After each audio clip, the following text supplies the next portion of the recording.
Howdy, howdy. Welcome on into the pre-show before the free show. It's Friday. Hi. It is Friday. That's always something to celebrate. Let's talk some ball. And send tweet. Okay. Hi. Story time. All right. So, my in-laws are in town. Welcome. Welcome to Lily and Poppy. Welcome, Lily and Poppy. As they're known. Many people are saying. And part of my job, and I think I don't think this is a unique position, part of my job is to fetch them from the airport. Yes. I am Uber, right? As you should be. I am the Uber, I am the Lyft, I am the rideshare. Mm-hmm. My father-in-law is a workaholic, and I don't mind telling him that. I've told him that to his face. He's a workaholic. And so they are very fond of taking the very last flight on Thursday night. They call it, they fly from St. Louis. They call it the Texas Red Eye, what they call it, which is clever. Yes. So, and what time is that flight? Normally, they take off about 9:15, 9:20. Okay. And that's in the same time zone. A little less than a 2-hour flight. And so usually I'm picking them up, let's just say around 11. Okay. Usually picking them up around 11-ish. Yeah. And I want to be very clear, this is not my father-in-law's fault. Mm-hmm. I'm just setting the stage. So they were having some weather yesterday in St. Louis. The war on weather. A little bit of weather in St. Louis. There was actually a question as to whether or not their flight was going to get out at all. Oof. That's the worst, especially when you're already there for the night. And we were thinking that yesterday morning, like before they went to the airport. Yeah. But they're keeping a track on it. They said, okay, it was a little bit delayed. It ended up being delayed about 30 minutes. Okay. But we're gonna go. Okay, great. So my father-in-law goes and he texts me, and I'll actually send you I'll look up the timestamp. He texts me 10:17 p.m. Okay, about an hour late. Yeah. Wheels up in about 5 minutes. See you soon. No big deal. 10:17. They leave at 10. Then they leave at 10:25. They are they're home. They're landing by midnight. I'm picking them up after getting bags. We're home 12:45. Not a big deal. Not a big deal. But I'm also the guy who I do the flight tracker thing. And so I go and I plug in their flight tracker. Yeah, and you can see. And so after I get that text, I go, great, cool. I have it in my head when I need to leave the house. About 30 minutes later, I go and check. They're still on the ground. Another 30 minutes ago, I go and check. They're still on the ground. That is not good at that point. They did not take off until 11:35. Phew. 11:35. Yikes. So then my father-in-law texted me at 1:17 a.m. As I'm there now at Love Field, picking them up. 1:17 a.m. Oh, Love Field. Yeah. Oh, no. No, they're Southwest people. Which is, just for people who don't know, is further from us. It's further than from us. DFW. Exactly. Yeah, here in Louisville. DFW is relatively local. I mean, it's not a huge difference, but it is a difference. But that's not, again, that's beside the point. 1:17, he texts me. Okay, great. I end up finally laying eyes on them at about 1:35. 1:35. And everyone's kind of trudging out there wearing their St. Louis Cardinals gear and stuff like that, as you do. And we're all just like, boy, it's late. But the story doesn't end there, Pickle. Oh, no. Did the bags get lost? Wander on over to the baggage claim. Oh, no. It's not that bad. But okay. This is like the last flight in for the night. Yeah. Waiting for the bags. Waiting for the bags. Waiting for the bags. Bags finally start coming out at about 2:10. Oh, gosh. No, that's not true. But 2:05. I say that because they were literally the last two bags off the plane. Of course. Because why not? They were literally... Let's just go ahead and continue to add lighter fluid to this. What I'm saying is that we got home at 2:40 this morning. Yeah, Texas Red Eye definitely sums that up pretty well. 2:40 in the morning. Oof. So if I look a little flushed, if I look a little tired, it's because I had myself up until a night. 3. Yeah. Oh God, it was like one thing on top of the other. Yeah. Apparently, what happened was when they got on the plane, they were waiting for like one or two bags from another plane. Oh man. And by the time that they got those bags, the plane needed to be de-iced again. Yep. And so then it's like, oh God. So they were on that plane probably for an hour and a half, or for what's usually about an hour and a half, hour 40 flight. They were on that plane for like 3.5 hours. Yeah, and that's always rough. And that's the thing I feel like with flights, it either goes perfectly smooth and you have no issues, or every single issue hits. I don't think that when an issue is hit, like I haven't really just had one, like, oh, we just took off 20 minutes late, we're fine. It's either perfectly smooth or everything is chaos. Exactly right. Man. Anyway, that was my evening. Well, I'm glad they made it safe. Ultimately, that's the name of the game. The biggest thing. Hit the theme expo. Pickle! Hit the air sign.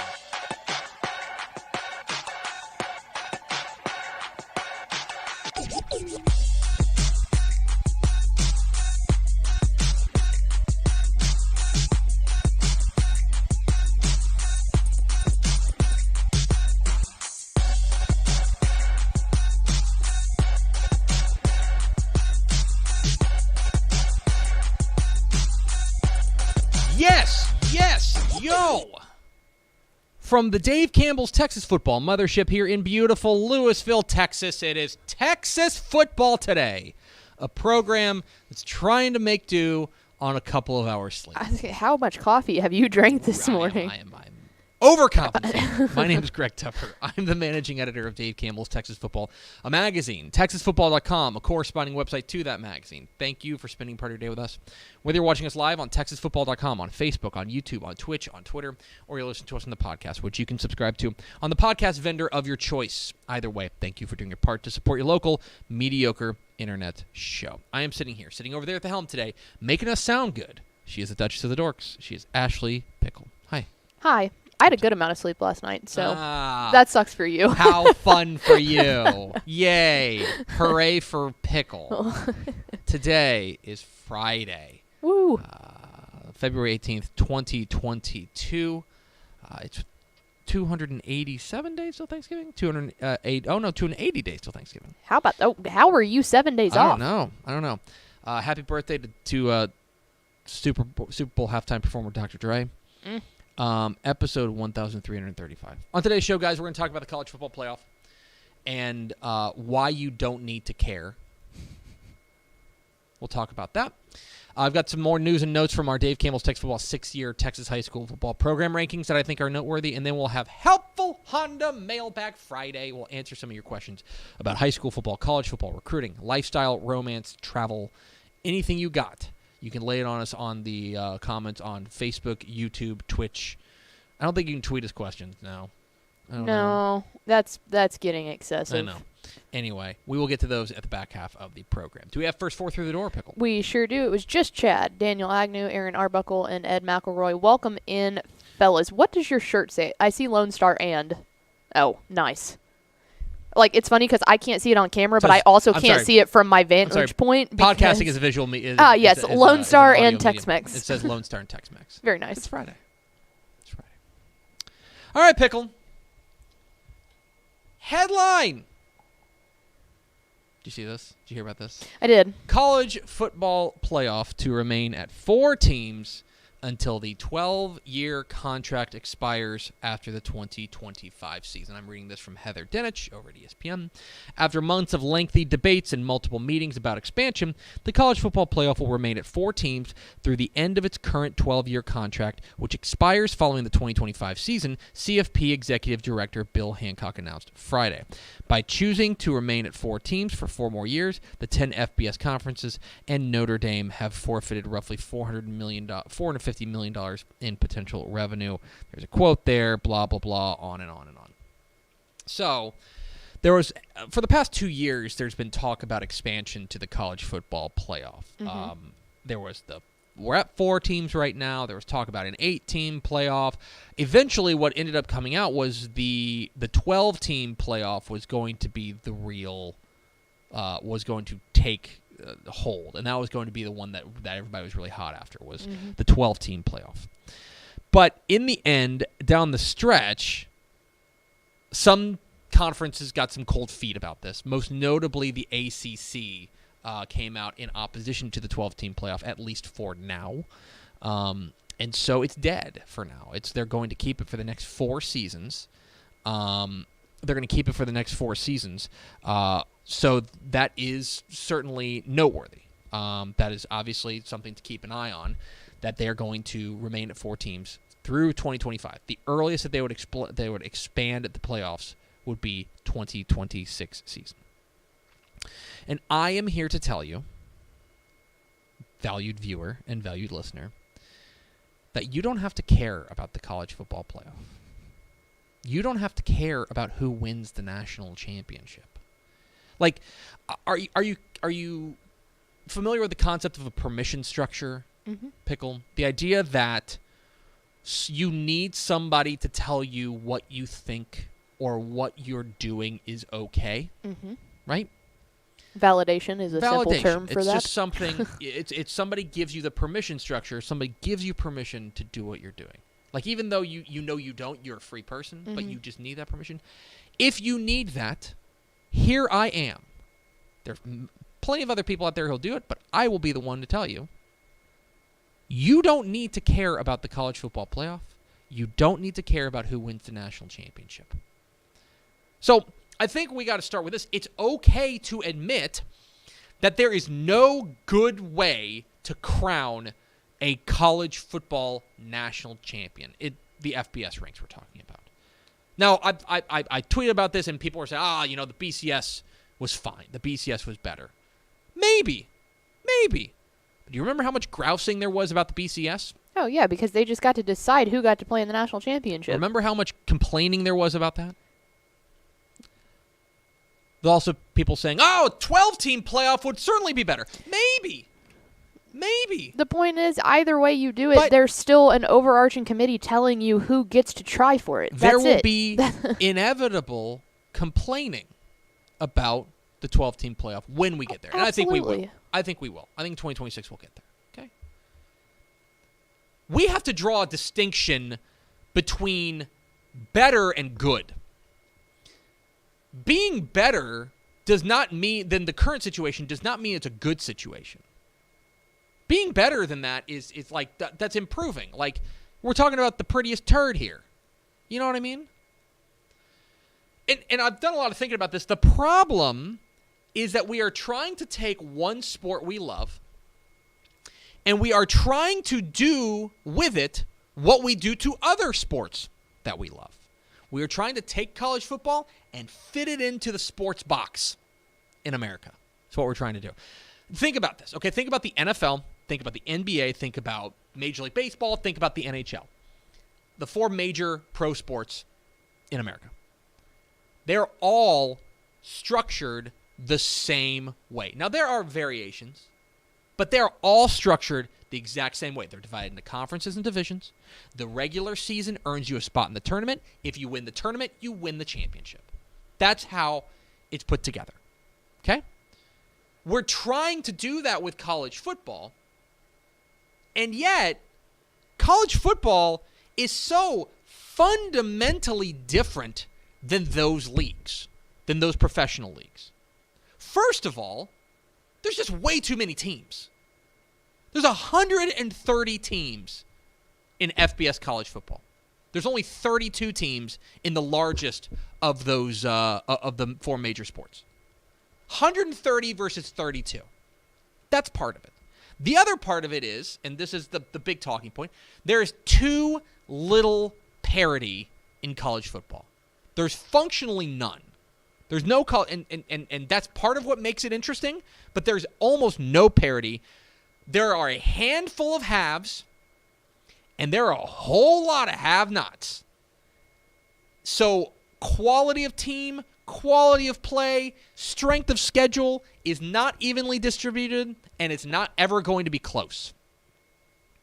There's no parity in college football, but we're trying to treat it as if it is like one of the 4 major sports. I'll give you an example, and this is not airtight, but I found this interesting, okay? To draw a parallel between the haves and the have-nots. Let's take a look at the average coach salary, okay? The average coach salary for the 130 FBS teams. In 2021, the average coach salary, do you have a guess? No, I do not. $3.2 million.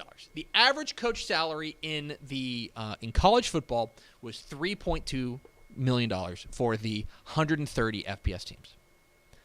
13 coaches made twice that, at least twice that. So 10% of the teams coaches made twice that. Okay? 32 coaches made a third of that. Okay? Nearly a quarter of the teams paid their coach a third or less than the average salary in college football. And that's not everything. I want to be clear, but I think it's an important data point.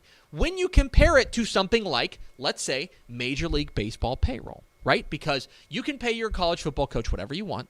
You can pay him $100 million if you want. If you want to pay football Jesus $100 million to be your head coach, you could. Major League Baseball also does not have a salary cap. They have a luxury tax, but functionally they do not have a salary cap. The average Major League Baseball payroll in 2021 was $104 million. That's the average. Nobody spent twice that. 0. And only 2 teams spent a third of that. 6% of them. It was the Cleveland Indians and the Pittsburgh Pirates. They spent a third or less than the average. So you can immediately see, and money's not everything. Well, in college football, it kind of is. Mm-hmm. I was like, that's not an accurate statement anymore. But you can see that there is, in that measure, more parity between those franchises and the college football programs. And yet, we try to cram them into the same box. But all of that, really, all of that's kind of beside the point. Because who wins the national championship is not what makes college football fun, in my opinion. It's not. What makes college football fun is that there's 130 teams. Mm-hmm. It's that there's 130 stories. It's that there's 130 angles. There's 130 different measurements of success. 130 unique snowflakes that we get to observe, right? It's kind of another part of the reason why we like Texas high school football here is that there's 1,200 stories. There's 1,200 teams, and every team has a story, right? But we have been conditioned as fans, partially because we watch the other sports, I think in large part because we watch the other sports, we have been conditioned to believe that if you're not first, you're last. Yeah, that's right? What makes sports. I'll go against you on that point. I think that there is a certain validation to that. If you are competitive in nature, then that's how you see things, and I don't necessarily think there's a huge thing wrong with that. I see where you're going with it, but I wouldn't say that that's like a fundamental downfall of sports. I'm not saying it's a fundamental downfall of sports. What I'm saying is paying so much attention to to who wins the national championship that you ignore the other 126 teams is, in my opinion, not a satisfactory way to enjoy the sport. Yeah. So there's so much coverage of college football, and especially from mainstream outlets, there's so much CFP-centric coverage, right? It's all about it's way too much of college football playoff-centered focus. Who's going to make the playoffs? That they ignore the other storylines going on. There's a reason, for example, that I think that ESPN paid not only for the college football playoff games, but they paid for the reveal show. I've gone on and on about this. The reveal show is actually the most important show they do, because that is the actual culmination of their college football coverage. Everything about their coverage is about the college football playoff. Now, I'm not trying to pick on ESPN. I think they're more of an avatar for money in college football and what's driving it. But that's particularly interesting to me, is that that's a tell. When they are making that big deal about the college football playoff reveal, that's the tell that all of their coverage is centered around that. You know, friend of the show, Bill Conley at ESPN, he is fond of saying that college football is best enjoyed from snout to trotter, right? From rooter to tutor. You got to enjoy the whole hog, right? Because what were the most compelling, let's get local here for a second. What were the most compelling stories in college football in 2021 in Texas? I would say UTSA was one of them, right? UTSA was certainly one of the most compelling stories in Texas in 2021. UTEP, a compelling story. Those teams were never, ever going to win the national championship. Ever.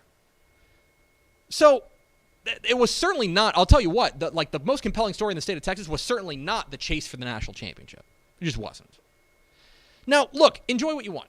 Enjoy college football however you want, but I have found that a national championship-centered consumption of college football is pretty unfulfilling and pretty unsatisfying.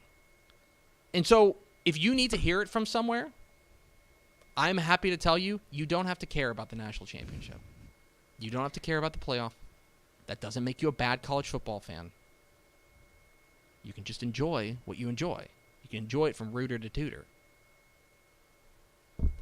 That was my first thought whenever just your first thought. I think, just to play devil's advocate, I think that the college football playoffs is getting the exact reaction out of you that they want out of people. Of saying it's okay not to care, but clearly it gets people fired up. It gets the brand out there. It gets people talking about it. I think that you are a prime example of exactly what, like, I'm not saying it's good, and I'm not saying that's how the sport should be played, but looking at it from, they're a money-grabbing business, and that's what they want is viewership, and getting people as riled up about this, and inevitably thousands of people still watch, I think that's all they care about. I don't agree. That's fine. Because here's the issue for them. Mm-hmm. Is that I'm basically done talking about the college football playoff. We'll see. And I'm done thinking about it. And I'm done spending the mental capital and the mental energy on it. Because I don't think that it is all that important to the college football landscape. It is a part, but we have been told that it is the driving factor, and I just don't agree with that. I just don't agree with that. Because of all of the reasons that we've seen over the past few years, there's going to be a lot of hemming and hawing and, wringing of hands about how the college football playoff is ruined because they're not expanding or they need to go back to the BCS or whatever. And the fact of the matter is that there's not a great way to crown a national champion, and we probably spend too much time thinking about it. There you go. We're at Texas Football Today. We're here every weekday at noon on TexasFootball.com, talking football in the Lone Star State. You can follow us on Twitter at DCTF, like us on Facebook, Facebook.com/Dave Campbell's. Follow us on Instagram, Instagram.com/Dave Campbell's, and of course, see us at TexasFootball.com. TexasFootball.com is where you can find complete coverage of high school football, college football, and recruiting all across the Lone Star State. Hope you'll consider becoming a Dave Campbell's Texas Football Insider at TexasFootball.com/subscribe. That's our subscription package, 2 magazines a year's worth of exclusive online content at TexasFootball.com/subscribe. Yesterday, we rolled out something on the website, TexasFootball.com.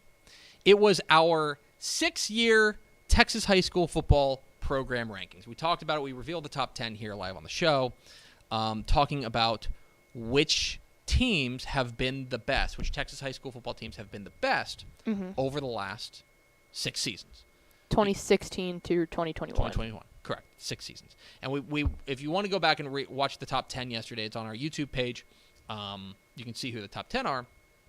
But they were, we laid them out. We kind of explained how we did it, the metrics that go into it. Essentially, the more you win, the better you are, right? I think that's kind of a loose way of saying it. So after digging through the numbers, you can go on TexasFootball.com and take them. There were some things that caught my eye about the Texas high school football program rankings. For one, I thought it was kind of remarkable how much stability there was at the top. Like, these things have kind of become crystallized in a lot of ways. In the top 10, you only had one change. Canadian dropped out. They lost their 2015 title. They dropped down to like 17 or something like that. Strawn jumped up into the top 10. Well, and Canadian got knocked out in the first round. Was that? No, it's Childress. They got knocked out third round? Yeah, because we thought Canadian and Childress were going to meet up. That's what it was. They got dropped down. There was only one change there. In the top 25, a couple more changes. Duncanville's into the top 25. Shiner's into the top 25. But overall, at the very top, there's not a whole lot of churn, which I think is interesting. If you're looking for the big storylines, they're kind of not at the top, right? Unsurprising, but if you take a look at the state champions from last year, they made a big leap. There's no real doubt about that. Most notably, the teams that I thought were really interesting. We mentioned yesterday, North Shore. North Shore moved up 2 spots despite losing a state championship in 2015. That's remarkable. Normally, anytime you cycle off a state championship, you are probably dropping. They found a way to move up. That's pretty impressive.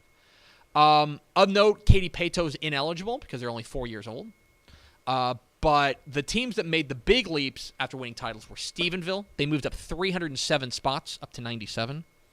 And the other one was Lorena. Lorena snapped a 200 or a long title drought. They jumped up 185 spots to number 89. The other one was Westbrook, the 6-man ranks. Oh, okay. They jumped up 280 spots to 129. And that is actually... because they got on a heater, obviously, the past couple years. So they have. And the other thing about that, what's interesting, it could have even been better for them. But remember, they're a 4-loss team. They finished 11-4. They're the first 4-loss state champion, I want to say... I think we figured out since 2013. Yeah, and they lost to 1, 2, and 3. Yeah, it was like 1, 2, 3, and 6 or something were their losses. And they were all, by the way, So that was particularly interesting to me that they moved up despite 4 losses. There are some teams that joined the rankings for the first time. Corpus Christi Veterans Memorial, the highest ranked newcomer at number 60. Corpus Christi Vets. Midlothian Heritage number 95. Frisco Reedy at 307 and Gorman at 333.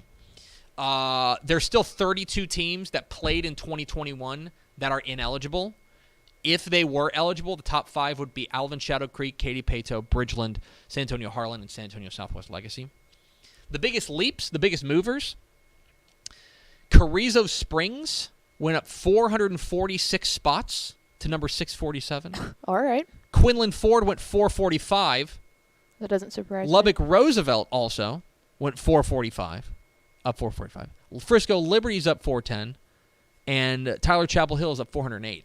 Again, you can kind of see how this works, that if you replace a bad 2015 with a great 2021, you're going to make that big jump. Because that's what it's going to take. It's not just having a great year in 2021. You also kind of have to cycle off a bad year in 2015. The teams that made the biggest drop, this is actually not surprising. I probably could have seen this coming. The biggest drop was George Ranch, who lost their 2015 title, and since then they've been, kind of middling. They're down 460 spots. Howe is down 444. Southland's down 422. North Mesquite's down 414, etc. The highest ranked 6A team was Westlake, same as last year. 5A, Toledo, same as last year. And Carthage in 4A, same as last year. A new top team in 3A, Gunner, it was Canadian last year. Yep. In 2A, it was Mart, same as last year. And in 1A, it was Strawn, who edged Richland Springs for number 9 versus number 10. The highest ranked teams, I find this interesting. I always like digging through this. The highest ranked teams with the exact same resume. Okay. The exact same resume. Because it's kind of weird to think of these two teams as the exact same. But Van and Holland are the exact same program. Both ranked 79th. They're both 57 and 17 over their last 6 years with 4 10-win seasons. All right. The highest ranked team without a state championship in the last 6 years? Any guess? Ooh. Let me give you a hint. They're 0-3 in title games. Duncanville, number 14. A boom. Yeah. Highest ranked team without a title game appearance. This is tougher.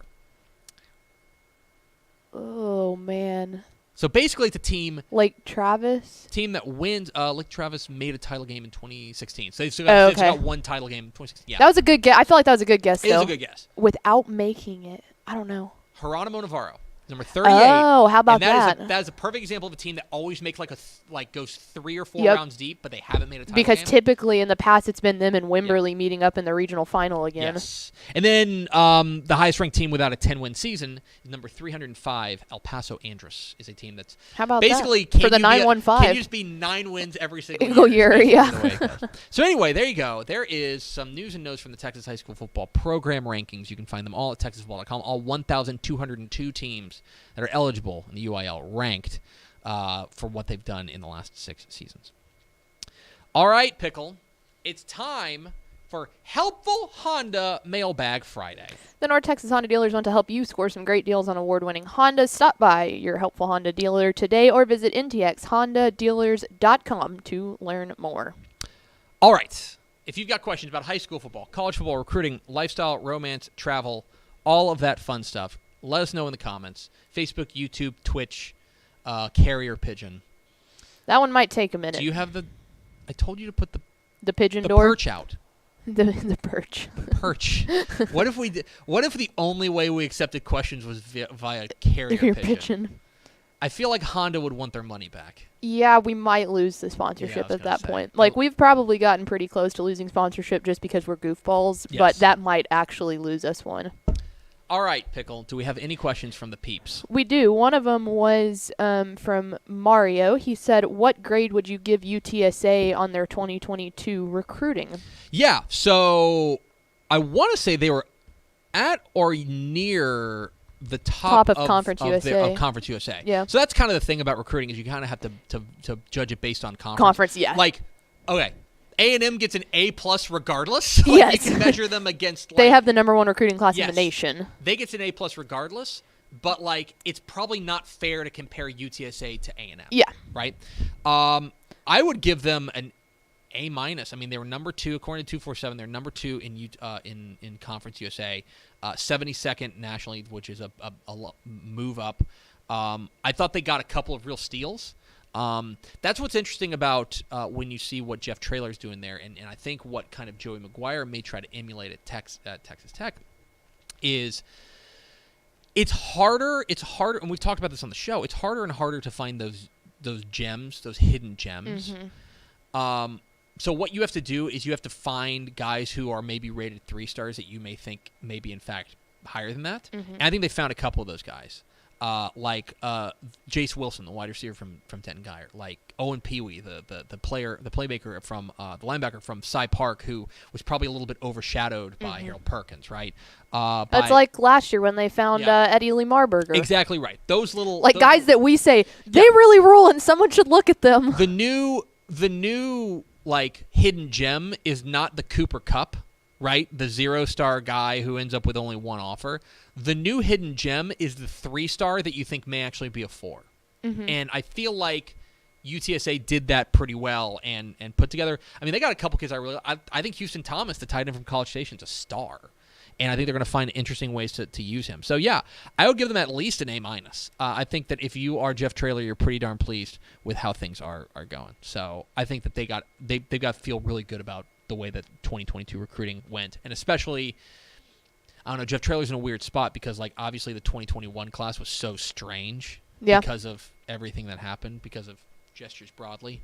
So I think if you want to call this his first full real recruiting class. Yeah, well, and that's the other thing is you're always, like, at any point in time, like this could be the same thing for A&M, is when a coach, like when this is only his second year, I still don't really start evaluating their recruiting until they've been there for about 3 years almost, because it's like, I mean, maybe 2 years in is a decent way if it's not 2020, but a lot of times you're playing with guys that aren't guys that you recruited. Mm-hmm. And so you have to give them that grace to see how it goes, especially if the program, like Jeff Traylor's gotten not lucky, he's done his job of building up that team to then have recruits see, oh, look what UTSA is doing, I want to go there. If you're working with people that aren't yours and you have a bad year, mm-hmm. you're that much farther behind on the recruiting trail than you already were when you got there in the first place. Exactly right. That's a great point. And I think that what Traylor's doing is he's starting to build. You know, I've maintained that for recruiting, I'm a big believer that, like, if you win, players are going to come. Mm-hmm. And so for UTSA, what I'm very interested in most especially is like their 2023 class, because that is going to be very effective. You know, one of the things that I think is interesting about A&M's class, not to go back to them, but A&M's class, I think what really sparked them was their great year in 2020.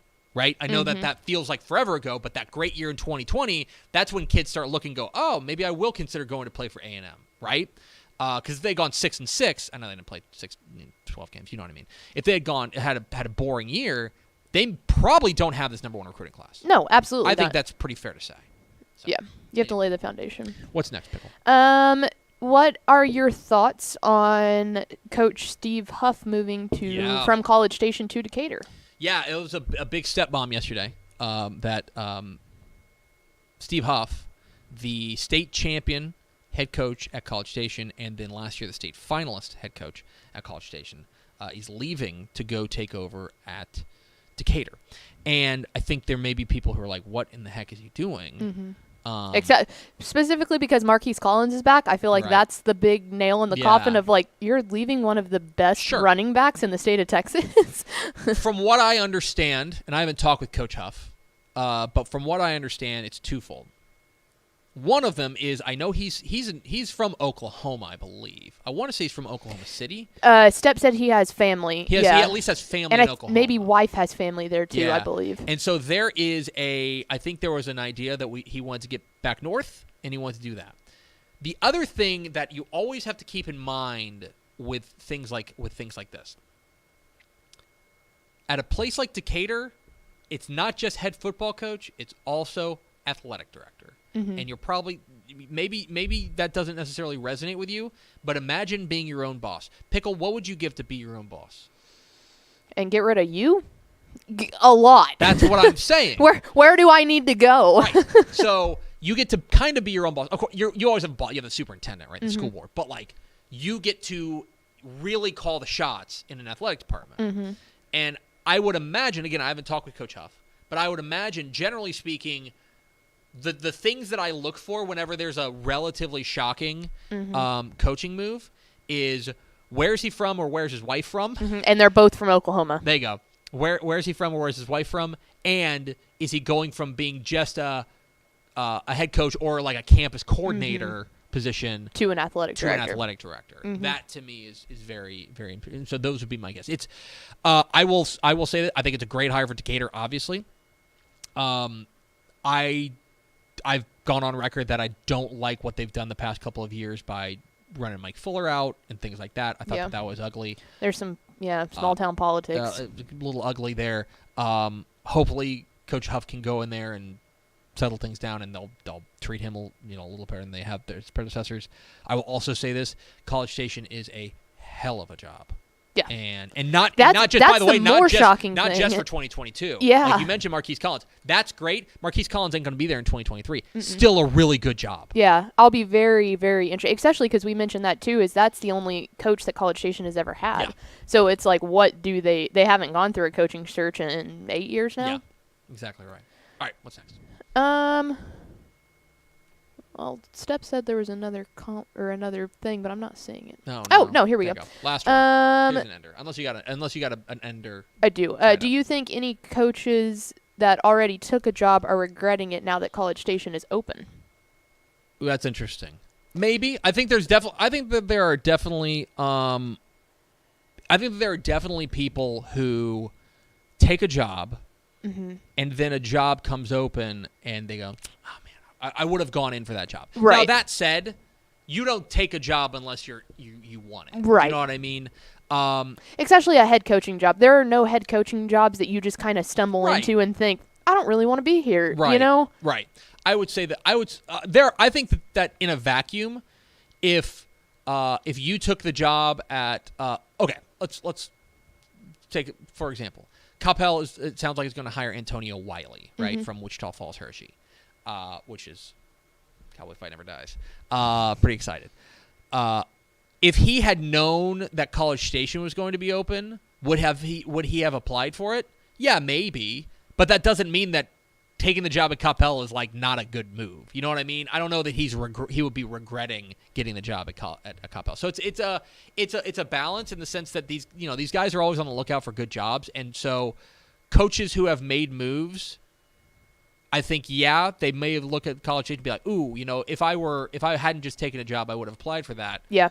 But that's how life works. That's how timing works sometimes. Yep. So. All right, I do have an ender, and this is a very I'm interested to get your take on this. Tony Blaylock asked, how do you feel about ISDs being required to reveal you applied for a job? Do you think that can have a negative impact on the rejected applicant?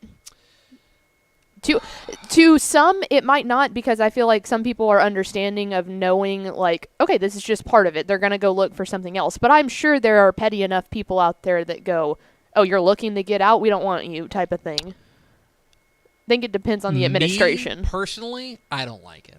Yeah. I don't like it because I know that if I were applying for jobs at Sports Illustrated, yeah, I probably wouldn't want you guys to know, oh man, Tepper's looking for the door. Right. Do you know what I mean? Because it's weird to say, because I think that there are that a lot of people are going to understand. Mm-hmm. A lot of people are going to be like, oh, like he's looking for another job. That might have been a better go fit chase for him, your dream, like that. Yeah. But there is also a certain segment, and I think a smaller segment, but a certain segment, that are going to take it personally. Yeah. And they're going to say, what, are we just not good enough for you? Like, there's no, that is, to me, I would prefer it didn't happen. I understand that these are, in the end, it's probably a net positive that they have to, that they do reveal them simply because that, as a journalist, I want as much public information as possible. Right. And so I don't want to do away with the Freedom of Information Act. I want to be very clear. Big fan of the Freedom of Information Act. And these are public institutions. Mm-hmm.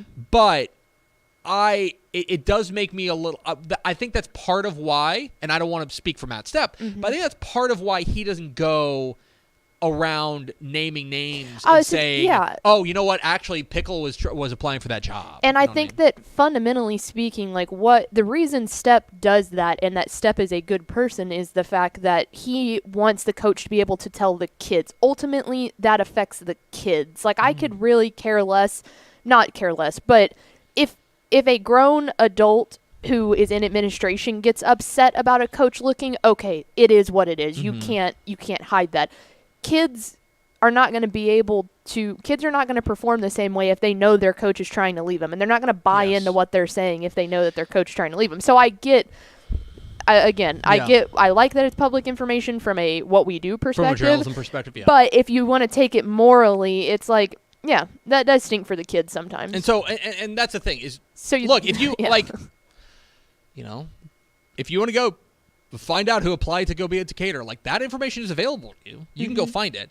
But I also think that most school districts do it the right way of saying, we're making it public if you need to find it, but we're not going to advertise Right. it. I think that's kind of what Step and what we try to do at Dave Campbell's is we're not going to we don't want to blow up your spot because I don't, I think that it's natural to look for another job, but I'm not looking for another job. In case my boss is watching. I think it's natural to want to look for another job, but I also know that especially when it comes to high school football where there's such passions, that it can be taken the wrong way. Yep. You know what I mean? Absolutely. It's kind of like if Jimbo Fisher had gone. I keep going back to A&M. If Jimbo Fisher had gone and applied or like interviewed at LSU, right? That would have been a reasonable thing for him to do, but it would not have been taken as reasonable by some segment of the fan base. Right. Absolutely. So that's what I think. All right. That's it. That's Helpful Hunt and Mailbag Friday. It's going to do it for us. Thanks for spending a little bit of your day with us. Follow us on Twitter at DCTF. Like us on Facebook, facebook.com/Dave Campbell's. Follow us on Instagram, instagram.com/Dave Campbell's. And, of course, see us at texasfootball.com. We didn't have any guests, did we?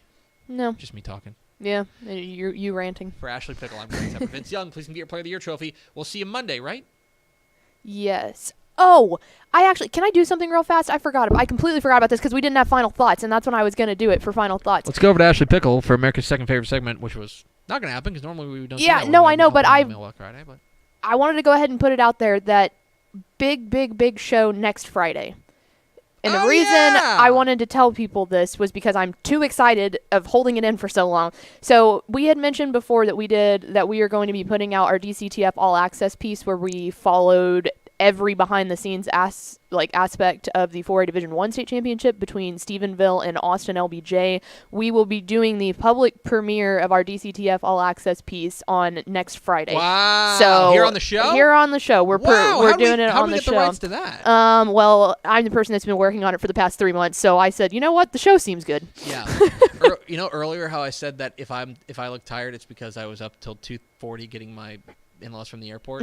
If she looked tired over the last 2 months, it's because of that. Because we put our heart and soul into this one piece of video content. So it'll be about 30 minutes long, but we had about 30 hours worth of footage that I've gone through and sorted and all that. So yeah, the team has worked really hard on it, and we're super, super excited. So tell your friends next Friday, huge show that we are super excited about.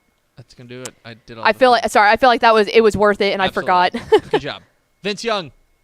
Trophy thing. See you Monday. Bye. Bye.